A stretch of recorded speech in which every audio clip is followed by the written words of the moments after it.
আপু আজকে আমরা নানু বাড়ি যাবো, কত মজা হবে তাই না? ভাইয়া অনেকদিন পর যাচ্ছে, অনেক মজা হবে। হ্যাঁ ভাইয়া। ভাইয়া ভাই আমাকে একটা চিপস কিনে দিবা?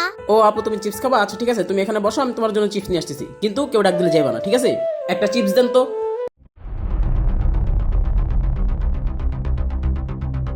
আপু তুমি আমার সাথে চলো, তোমাকে দামি দামি চকলেট কিনে দিব। না না ভাইয়া আমি যাব না। তুই যাবি না মানে? ভাইয়া ভাইয়া আমাকে বাঁচাও ভাইয়া ভাইয়া। কি রে, আমার ছোট বোন কো?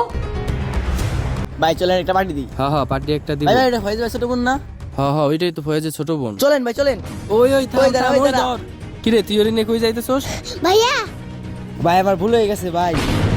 এবারের মতো বাইচে গেলি। আপু তোমার ভাইয়া কোথায় ফয়েজ? ভাইয়া তো আমাকে একা রেখে চিপস আনতে গেছে।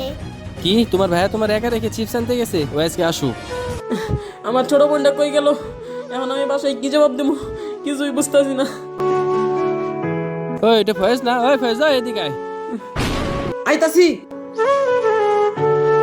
আরে ছোট বোন তুই কইছিলি ভাই? আরে ভাই তুমি ওর কই পাইছো? তুই ওরে রেখে কই গেছিলি? ভাই হয়তো চিপস খেতে চাইছিল, এলে করে একা রেখে আমি চিপস টানতে গেছি ভাই। হ্যাঁ দিয়ে হয় না ভাই, তুমি ওর কই পাইছো আমার একটু কও না। কি হয়েছে তাহলে শোন। ভাই তোমার এই ঋণ আমি কেমনে শোধ করবো ভাই? তোমার লেগে আজকে আমি আমার ছোট বোনটারে পাইছি ভাই, তোমার অনেক অনেক ধন্যবাদ ভাই। ফয়েজ কখন স্টেশনে বাচ্চাদের একা ছাড়বি না। ভাই তুমি ঠিক কইছো, আমি আর কখনো স্টেশনে বাচ্চাদেরকে একলা ছাড়বো না। তোমার অনেক অনেক ধন্যবাদ ভাই। আসি ভাই, ছোট বোন আয়। ঠিক আছে যাও। হ্যাঁ, কখনো কোনো যাত্রাপথে বাচ্চাদেরকে একাকৃত ছাড়বেন না। ভিডিওটি ভালো লাগলে সাবস্ক্রাইব করুন।